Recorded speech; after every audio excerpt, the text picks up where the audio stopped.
В связи с вынесенными сегодня приговорами так называемой правоохранительной системы Беларуси, Сергей Тихановский сказал: «Я буду находиться в тюрьме так долго, сколько на это позволит белорусский народ. Я, Павел Латушко, не политик, гражданин Беларуси. Не позволю, чтобы Сергей Тихановский, Николай Статкевич, Игорь Лосик, все те, кто сегодня услышал приговор так называемого суда, все те, кто уже находится в тюрьмах Беларуси, находились там столько, сколько хочет это режим в Беларуси. Я буду этому противодействовать, сопротивляться, настолько, насколько хватит у меня сил и энергии.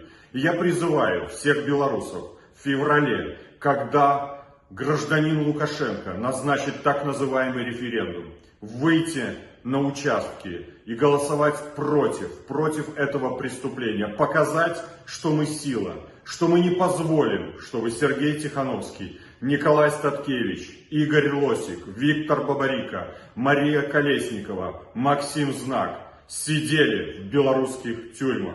Все в наших руках. Надо собрать волю в кулак, и мы победим.